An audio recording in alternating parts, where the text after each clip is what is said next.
everybody. Welcome back into Bufnagle podcast. I'm Zach, and as always, I'm joined by Rafe. Rafe, how are we doing today? Hey, Zach, I am fantastic. It's good to be able to record these things in the same studio. We are taking care. Hey! See, the good thing about the separate studios is you don't poke me in my chair. I'm going to get a new chair. I'm going to get the director to get me a new chair. Okay, so yes, it's good to be here, and you can tell we are in the same studio. We had no fisticuffs last time, even though we crammed 4 people in here, doing some recordings. But it's going well. All is good on a dark December evening. But we're getting our way. We're here. We're safe. We're having a good time. You know what? That's a good thing. There's a lot of folks in this world that don't have it quite like we do, and we're always appreciative of the things we have. So, I need to mention, Zach, we have a sponsor this week. We have a friend. Yes, we do. We have a very good friend. A friend is the Buck and Bull Boutique, a Facebook and Etsy shop run by our friend Kayla. And Buck and Bull has all sorts of neat things to make your house better looking than it is if you're just a guy. So if you are listening and you're just a guy, then you need to go to Buck and Bull Boutique and contact our friend Kayla and say, hey, what can I get here on this site to make my house look better looking? And the answer is she'll tell you. Usually get rid of Zach. Well, make sure get the guys out of the room. Let the women have their say. They'll put up some pretty things that smell nice, little glass jars with candles and cutesy stuff for the walls, and flowers and things. So Kayla will take care of you. And she has promised us, Zach, that if you mention that you heard of them, if you heard of Buck and Bull Boutique through us, through the Bufnaglers, then she will give you 15% off. So contact Kayla, tell her what you heard, and she will groan in agony that someone actually listens. And she will reluctantly but dutifully give you 15% off. She has promised that. So please let Kayla know and go to Buck and Bull Boutique on Facebook and Etsy and contact Kayla and tell her that we sent you. As usual, we are on Twitter. We are now on Instagram. We're on Instagram. We are on wherever podcasts are found. Yeah. So, and here's the thing. So Spotify and Apple Podcasts and Podcast Addict, we're on all those things. But if there's a place where there are podcasts and we're not there, hey, let us know and we will get ourselves there. So just let us know and we'll take care of that. And as usual, thank you to the listeners. This is no fun to do if we're just talking into a vacuum. So we need more listeners, of course. We're at 4. We'd love to get to 5. But please, a little more than that. Yeah, we have. Yes, we do. But if you tell a friend and refer a friend to come and join up and sign up, the Apple Podcast is kind of nice for us because it's one of the few places you can leave a review. And we want a 5-star review from you. If you can't give us a 5-star review, contact us on what we can do better to make sure we get a 5-star review. And then write your review and put it on really small type. All right. And then put it on a postage stamp on the backside and then lick it, put it on the postage stamp on the letter and send it to yourself. And then when it comes in the mail, take it and put it in the trash can. Okay. So that's what you do with your bad reviews. Do that. And then give us a 5-star and let us know what we can do to make it better for you, because that's why we are all here. So, Zach, we got a busy day. We do have a busy day. What's coming up here? Yeah. So a couple weeks ago, episode 13, I talked about 7 adages or proverbs that I've developed in my own life for use in leadership, individual use to kind of create growth and become a stronger, holistic individual. And so we've decided to kind of dive deeper into each one of those mantras, adages, or proverbs, and we're going to start with the first one. Yeah. So I remember this now. We had a whole list of these, and we got a lot of positive comments on that. And people were saying, "Hey, tell us more about these things that are being put together." Give us more, Zach. Yeah. So the first thing we need to know is should we call them proverbs, adages, mantras, or just Zachisms?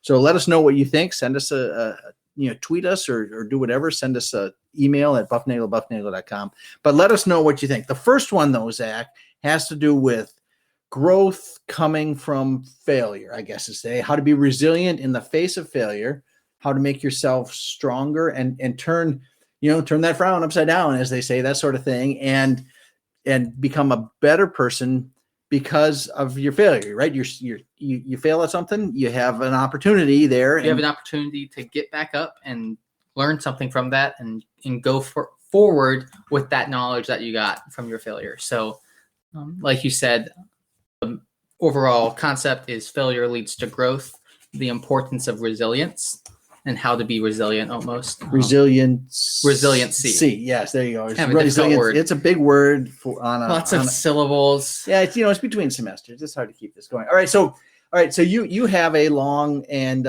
friendly relationship with failure. At least you tend to say that. Some of us are less. So some people out there have had nothing but success, or so it appears, and other people have had nothing but failure, and some people are in between. How did you? What's your relationship with failure in a serious sense? So the easiest way to start it is with the fact that I used to refer to myself as the king of failure. That was a name I gave to myself. I granted myself that title. I was like Napoleon taking the crown from the Pope and crowning myself the king of failure. Most of that is. Are you calling the Pope a failure? No, I'm calling myself the guy. I'm calling the Pope the guy that crowns the king. Yeah. Okay. But so that's a historical reference. Maybe we did history one time. We could do Napoleon in the future. All right. But so you're the king of failure. I used to call myself the king of failure. Okay. We'll get to why the used to is important, but a lot of that is based on the fact that I have done a lot of different things. You were there for a majority of them, where success was not the conclusion of the story. A lot of it was somehow Zach stumbled and fell down the stairs. Well, yeah, I got to say that. Yeah, so let me just say that. So success wasn't there, all right. But the question really becomes, how do you measure success? It's easy. It's an easy thing to measure success by the scoreboard, all right, by the report card, by did you get the high score in the band competition? Did you accepted to the school you want to get into? Did you get the job you wanted? Sorry. So those are very binary outcomes, typically, the success or failures. But we all realize that life is more than those things. Or if you measure those individual tests that you get in second grade doing math problems. I'm not sure what math you do in second grade, but it's more than that. I think you add. Mostly adding and subtracting. But yeah, go ahead. But again, kind of back to I've stumbled a lot in my life, and at some point somebody might have looked at me and say, okay, why do you continue to get back up? Or why is there this motivation to go and do what you want to do? Why does a 7-year-old kid want to dream of being a professional athlete? Right. So, so, I mean, I think a lot of parents see this in their kids. I mean, the kid gets born and there's this little bundle of potential right there wrapped up in these little swaddling clothes, and you take the kid home and you introduce them to things, and they may have a skill in music at the piano, or they may be able to run really fast as a 4-year-old, or they pick up certain things like for example, we taught you all sorts of college sports mascots at a very young age, or we kind of drilled that into your head, but it wasn't very useful. No, it has not provided me any success in the world, in case you're wondering. Well, but you did know that Coastal Carolina was a Chanticleers or whatever they are. So but you knew that. But I think most parents, if they're going to be honest, their kids are not valedictorians. Their kids are not all state. Their kids are not the next Mozart. They're regular people, right? And I think what's really interesting is you can spend a whole academic career around people who are really, really successful, and then you get down smart people, really smart people, really athletic people, really, really religious people, really, really business people, oriented. So people with all of the guys who are good at fixing cars. You can do that, and whenever you get into a little group, you can find people that are really good at that thing. But most of us pretty average. Most of us are pretty average, right? And all our kids are good looking, right? So most kids are pretty normal. Right. And my mother used to say they're not all A's, meaning that they're not all going to get A's on those. And I did not get all A's in high school and college and law school and every other thing you did. School here. So you could, And you had an older brother that was very, very talented academically. Is very talented academically, and he's a Johnny West Very Point head, successful professionally. Yep, and you have a younger sister who you said is always overachieving, right? Yep. And here you are, and you're feeling like you're a little bit in the middle. But I think Zach's a lot like a lot of us in that you're just making through what I have, what you got. So you had a lot of failures, you might call. Yeah, I had things where I stumbled. I had, not the best first year of law school, which is a different story. Yeah. I had, troubles academically, not performing to what my standard was in college. I had troubles, playing rugby and playing football, which you saw firsthand, and then you saw how that manifested into something else. Yeah, and Zach's not a big guy, right? So, playing middle school basketball or church. I couldn't play middle school basketball. Right? I wasn't even big enough for that. Right. So, but how long did it take you to learn to hit a curveball? Those kinds of things. Like this was difficult. Playing piano came hard. You spent a lot of time doing. You went to speech therapy when you were a little kid. There was a lot of difficulty. A lot of And Zach's a pretty regular kid. I think a lot of parents go through that with a lot of kids. They're never easy, right? And every kid has his own struggles and his own successes. But you consider yourself to have had a lot of failure. Yep. And I think a lot of us have, but things have come out of that. Yep. And there's been some very good things that have come out of that failure and lessons that I've developed to help me bounce back and propel and keep pushing forward. And those skills that I've learned from that failure has led to growth as me as an individual.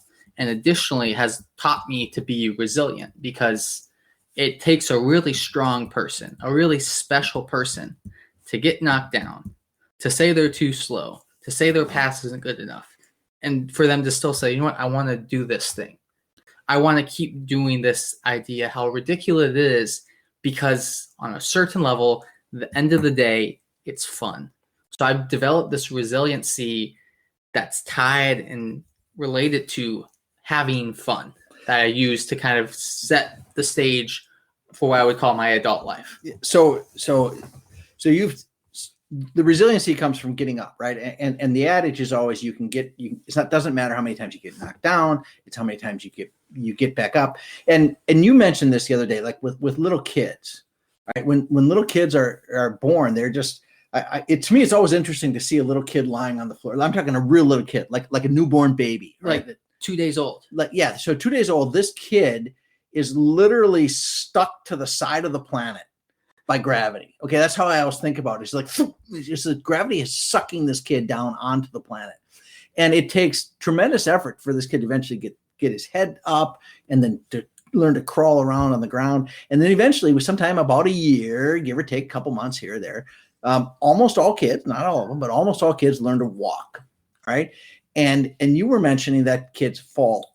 They fall all the time. They get a little scared. They cruise around furniture and stuff like that. But eventually they fall. But they keep trying. They see adults walking, and they eventually can get themselves in a position where they can waddle without completely falling over. And they're like, okay, cool. Maybe I can do what mom's doing. And you can see this thought process in their brain of like, okay, I'm doing this thing, and then they fall, and they're like, okay, I felt okay. They get back. So, up. They get back going. Up. And you said this that the people around them never tell the 2-year-old. The 1-year-old, the 1-year-old kid, 9-month-old, the 11.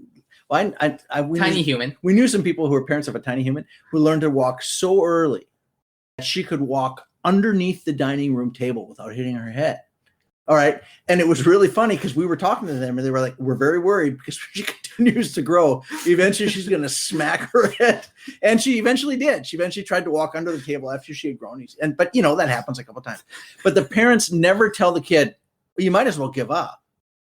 This is too hard for you to learn, right? Society doesn't tell kids to not try again, right? They tell them to keep going and push the limit of whatever that thing you're doing is. Yeah, you're gonna stumble along the way. Yes, you're gonna not have it be perfectly all the time, but eventually you're gonna get to the point where you can walk. You can walk, and I think what's real important is parents. I'm going to say all kids learn to walk, and that's not true. There are some parents of some kids who have some have disabilities, and they struggle with it. They may go their whole life and not walk, but the vast majority of kids learn how to walk. And what's really important is we all universally, they are encouraged to walk. And I think the reason they are encouraged to walk is because we see it as so fundamentally necessary for being human, right? And it's the first time it's necessary to being human, because the first time you walk, you will not walk. That's unless you're like, I don't know, Clark Kent. But last time I checked, I'm not Clark Kent. So you're not going to walk your first time. It's going to take you a while to figure it out. And that's a lot of what life is. So, yeah. And you've seen kids they do things like they're crawling around. Eventually we call it cruising around the furniture. So they're standing up and their chest level is about the height of a sofa cushion, and they move themselves along, and they get to the edge of the sofa, and they want to go from there to the wing chair, which is more than one arm's length away. And they kind of shuffle themselves out there. They're holding onto the sofa, and they have to take that leap there. They have to take the leap of faith. Right. So I always think of that scene in the Raiders of the Lost Ark movie, the third one, where he has to step out into the void, and he lands on the thing that it was unseeable from his perspective, that he didn't know was there, and he doesn't know that he can, and he trusts the system. The kid reaches out, and the kid will take a step across that void and grab the next piece of furniture. And that's the kind of thing that eventually you see them, and they'll move that little, that 18-inch leap becomes, by the time they're older, they're running marathons, or they're hiking across the Appalachians, or they're doing math competitions, or they're in a symphonic band.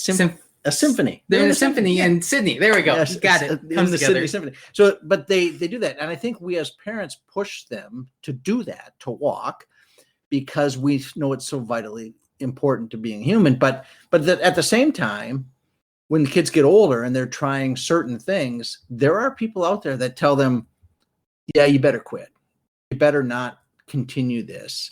And you're saying that there's a way around that. Even if you're a kid like I was, that wanted to play football and had no skill whatsoever in that. All right. So, but there were things they could have told me other than quit the team. Yeah. Right. They could have told me that this is important, because the resiliency you learn here, the teamwork you learn here, that those are going to be useful building blocks for your professional career, whatever that professional career may be. Maybe it's you're a CEO of a company, and the things you learned playing football, even if you weren't the starter, you learned a few things about leadership. Maybe you had a coach that just yelled at you the whole time and was demoralizing, and he made you feel like you wanted to quit. But maybe you had a coach who saw that you weren't very talented and said, okay, we're going to work to just whatever your talent level is, we're just going to find the peak of it, and then we're going to be comfortable with that, and we're going to work around it. But we'll work around that, and we'll make sure that you learn. And I think you had a football coach that said, we're not here necessarily to build football players, right? All right, in football. And in band, we're not here to build the next generation of musicians, right? And on the speech team, we're not here to build politicians, right? And in the math class and the math team, we're not here to build the next, I don't know, whatever they are, what mathematicians are when they get big. What we're here to do is give you skills that you can use elsewhere. Now you had some bad coaches. You had some really great coaches. You had some great coaches. At least I know in high school rugby, you had some phenomenal, amazing coaches that have fundamentally impacted my life. All right. So, and one of them was the head coach here at Ravenwood was Coach Boone. Yep. Right. And I remember this is really a funny story because you started playing rugby, and I had never really I knew that it existed. I knew guys played it when I was in college, and they wore like rugby shirts with the little rubber buttons and the collar. Yeah. And they were all grubby and dirty. And there was a special group of guys in college that played rugby, but we never had that growing up. So it was just never a thing. But you started playing in high school, and then you said, come to the game tonight. Right. Yeah. Right. So I showed up at the field, and they always run a sequence of games, like the freshman team, and then the girls team, and then the boys team, or whatever it is. Right. And it was not your game yet. And I got there a little bit early, and I said, well, tell me what's going on. And you were pointing things out. And I remember this very vividly is I said, well, where's the coach? Because I remember you were talking about coach and I wanted to meet him and say hi. And because I expected there to be a coach like on the edge of the sidelines, if not like 2 or 3 yards onto the field. You need a get pack coach to pull him off if something comes down the sideline. Yeah. So I imagine that's what the coach would be. And you looked around the field, because the play was way down on the far end. Right? I expected the coach would be down there. And you turned and looked down to the far end, and then you looked down to the other end of the field, right down near the goal line, right? And I turned, and there's a guy standing there with a sandwich in one hand, with his. Actually, it was a cheeseburger. Was it a cheeseburger? Okay, well, the cheeseburger is a sandwich. I think we've established. Didn't we establish that? Yes, it is a sandwich. But if we want to be a little specific, okay. So he was eating a cheeseburger, and his back was to the field, and he was talking to 2 parents and yucking it up.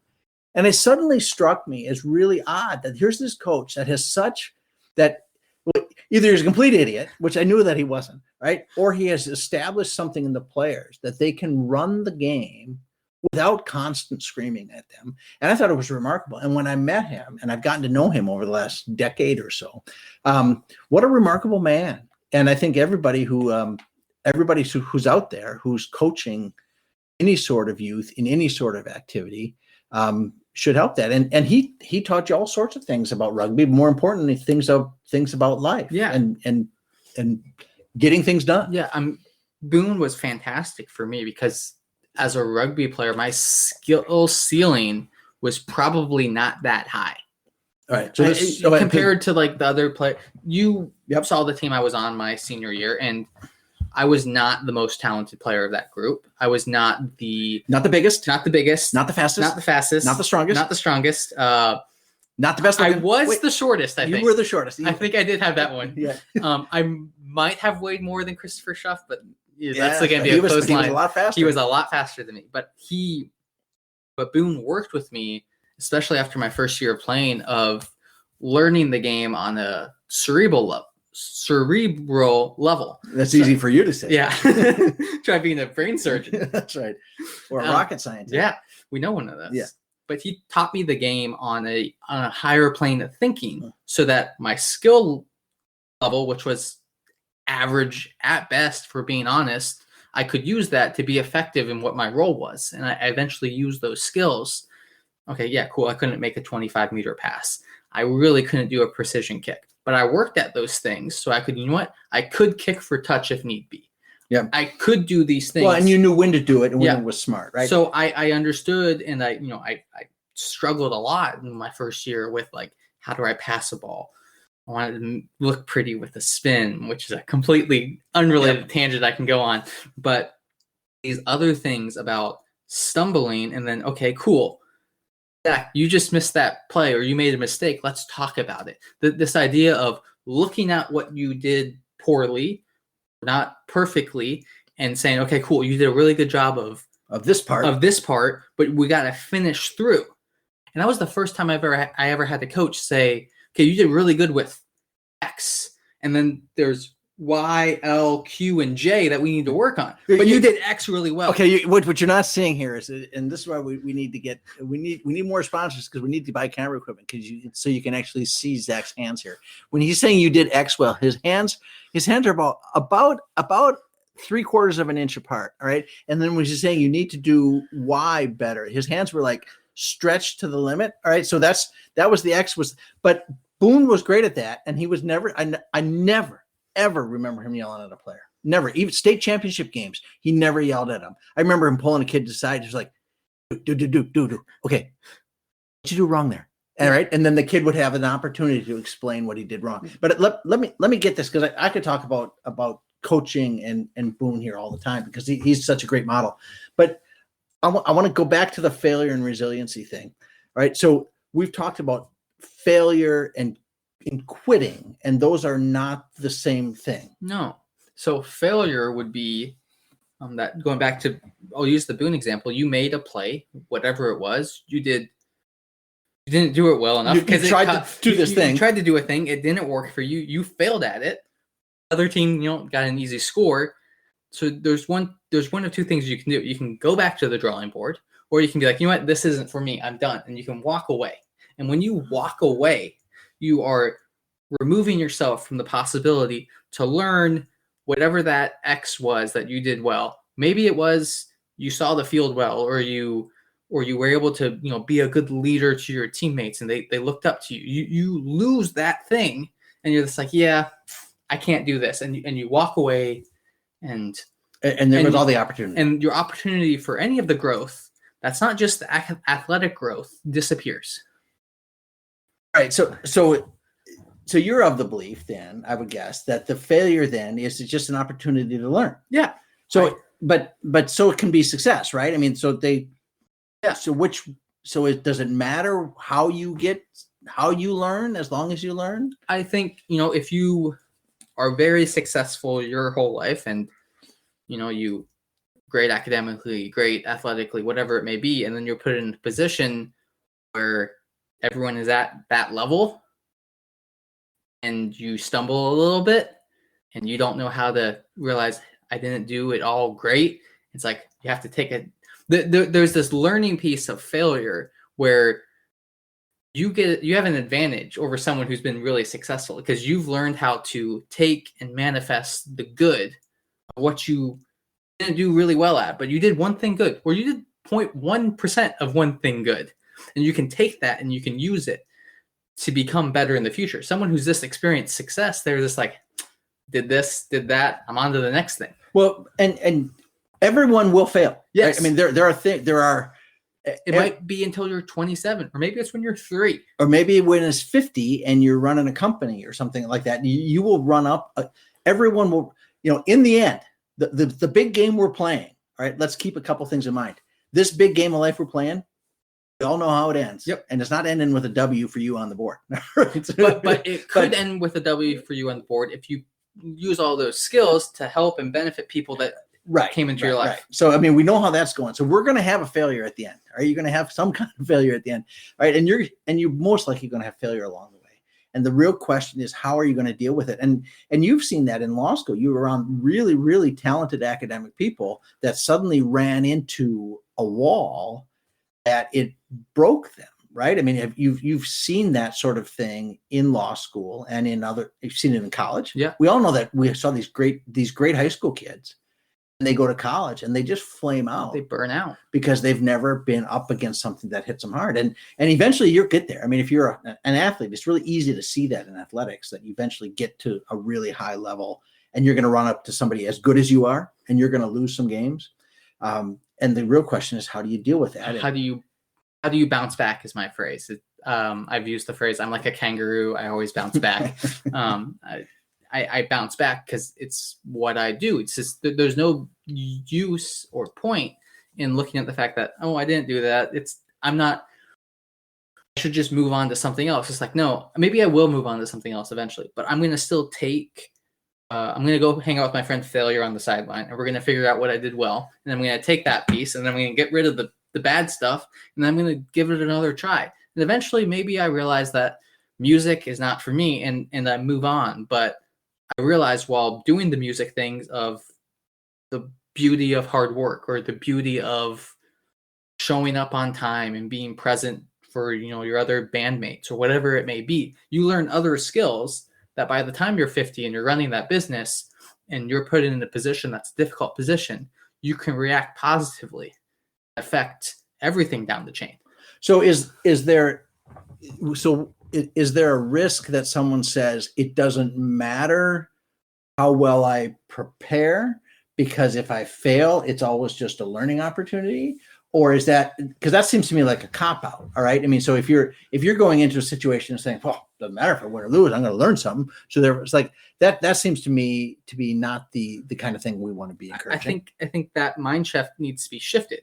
Okay. If you win or lose, you're going to learn something, but you should perform to the highest level of whatever it means. I can play a game against a top team, and I want to go out and compete. And if we stumble, if we lose, if we fall, whatever it may be, but maybe we learn something about, hey, they're doing this thing. We can adjust that and take that with us, and we can get better. So you're always looking for ways to improve yourself. All right. So you said at some point, like, for example, like with music, like, and a lot of us have been in band and things like that. And you know what? A lot of us have played sports growing up. Yep. Oh, right. I've played sports in my life. I've played band in my life. I was on the speech team in my life. But you know what I'm not doing now? I'm not doing speech band games. Right? You're doing speech professionally. Actually, I'm a professional podcaster. That's right. I have achieved whatever this is. Excellence in podcasting is what we do. When do you call it quits? When do you say, you know what, this isn't? How do you this endeavor is like, you know what, it's got to be. Is that you talked about fun earlier? Is it okay to say I'm going to stop doing this when it just ceases to be fun? Yeah, that's kind of been my mindset on a lot of things. Granted, fun is good, but there are some things in life that aren't work necessarily isn't fun. But if you enjoy what you're doing and you see like the benefit of it, well, there's a lot of benefit in that, right? Yeah. I mean, there's certain things we all got to do that aren't fun. Right. And so like we may not like our job necessarily, but we like what the job gives us. Yep. Right. And we are called to therefore do a good job at our job because it will provide us the benefit that we want. So if you're a coach or a mentor or a boss or a teacher and you see a student that, you know what, dude, this ain't working for you. Do you encourage them, tell them to quit? Do you tell them how do you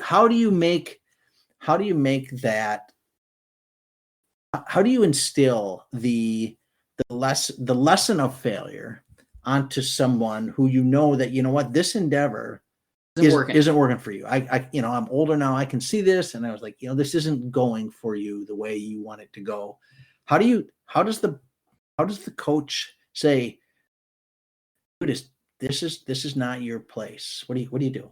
I mean, I think it's almost a person by person situation. I mean, I can look at my rugby career, but I can also look at, like, I have friends who are teachers now, and I've seen a lot of them adjust their curriculums to be like, if I have students who didn't do well on the subject, that's on me.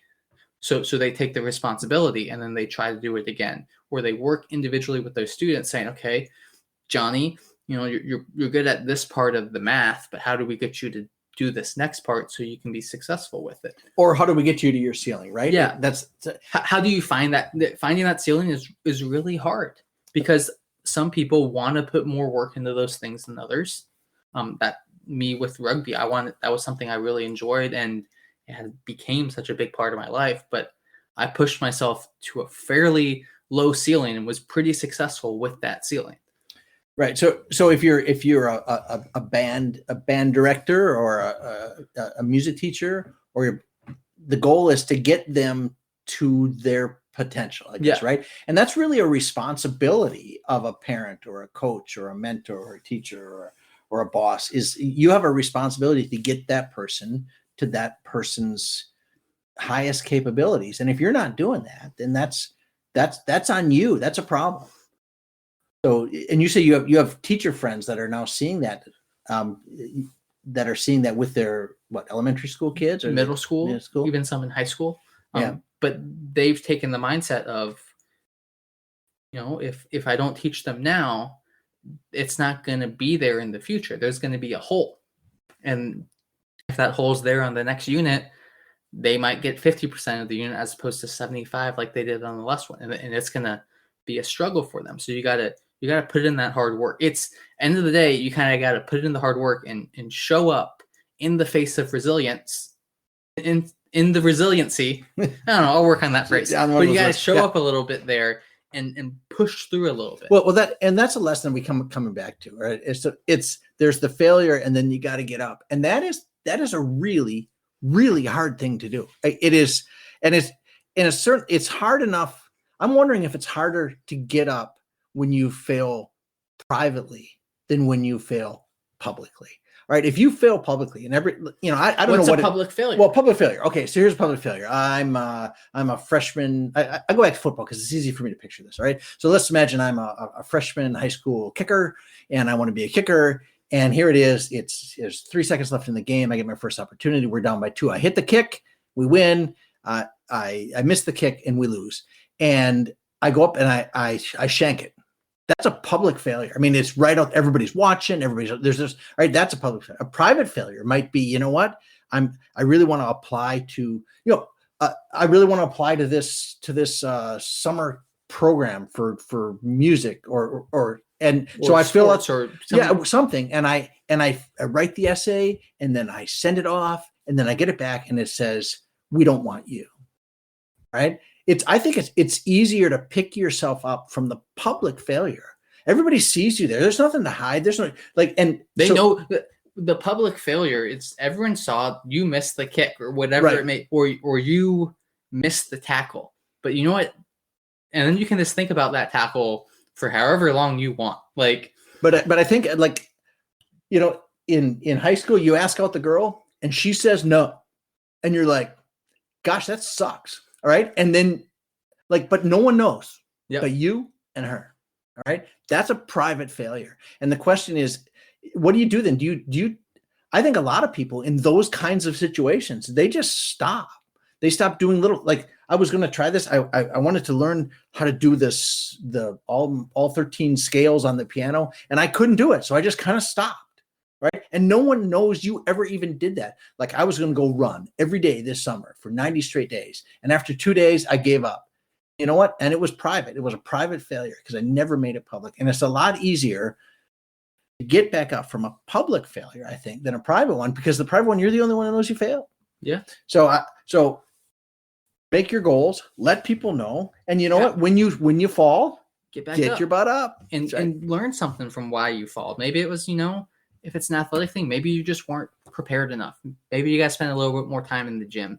Maybe if it's an academic thing, you need to study differently or harder or more effectively, whatever it may be. But I have been down that road of stumbling and fail. You have seen my whole athletic career, all the highs, all the lows and a couple highs. And you've seen me put myself in those positions where I have taken what didn't work in the past and I have used it and manifested it into a skill so that when it came up again, I could show up in the moment. Yeah, that's I've seen that on numerous occasions in numerous things. All right. And I think it's that fear. All right. I think fear steps in a lot. I'm scared of failing that thing. And I think if you approach it with, well, you know what? I'm going to fail these things. They talk about baseball. If you're a good hitter, you fail 70% of the time. Right. So that's why we have kids play baseball. Yeah. Right. Because they're going to fail. Right. And teaches you that if you can fail, you got to work at it, and it's okay to fail. And you're not going to be perfect all the time. You're not going to be perfect. Right. So but you get scared of competing because you don't want to fail. And I know that, looking back, there were a zillion things that I look back on. I was like, you know what? Why didn't I do that? And think about going to the weight room, right? Do you remember when you were a freshman going to the weight room? You were this little, tiny, skinny little freshman, right? And I can't imagine what it was like going to the weight room because there were guys, seniors in there, right, who were big, gigantic men, right? And you were this really little guy. And I'm thinking, I know I didn't go to the weight room in high school. It was a scary place. And it wasn't a nice place. It wasn't people saying, hey, come on over, I'll help you out. I don't think it was like that when I was in high school. It was a lot of getting yelled at by the football coaches. Yeah. Because I was doing something wrong. I don't know what I was doing wrong. They didn't tell me. But right. So find a place that's safe. And you know what? And we'll go back to one of these other things you say is be kind. Or when someone's trying something, support them. Yeah. If you know a lot about fitness and you see someone at the gym who might not look like they know a lot about fitness, be like, hey, you need a spot. Just say one thing, just like, hey, I'm here if you need a buddy. If you need help, you're at the math quad at the library and somebody's struggling with that, and you say, you know what, if you got a question, let me know. If you're in college and you have a group in the same class together and you have one of your friends knows it a little bit better than others, get together and do a study session before your tests and help your friends succeed. You mentioned the safe space of, and telling friends about what your goals are and things like that. Tell your friends privately, like, hey, I want to do this thing. Keep me accountable for it. Hey, I want to do whatever it is. Or then when you do fail, they're going to have your back and they're going to help you fight and push forward to, as much as you want to be lying on the ground saying, nah, they're going to be like, okay. And they're going to lift you back up. They're going to lift you back up. And, and you can wallow. It's fun to wallow in pity, right? People love to wallow in their pity. All right. But I tell you, it's, if you've ever had a success, a real success that you really worked for, that makes all of those failure downtimes, they go away. And you can really, those, even though they're rare, at least they are for me, when they're rare, they are really a good feeling. And they're great to hold on to. So yeah, I mean, it's a skill set to learn. I didn't do this thing well, but I did a part of it well. I know how to get better. I want to improve myself. I'm going to do that work, and I'm going to show it for myself and bounce back and come back at it stronger, faster, and in the position to be successful in the future. I think that's a mindset change. It's important to do wherever you are in life, and it's going to allow you, if you're in a leadership position or any other type of position in the world beyond our fun bubble of sports, to make a difference on the people around you.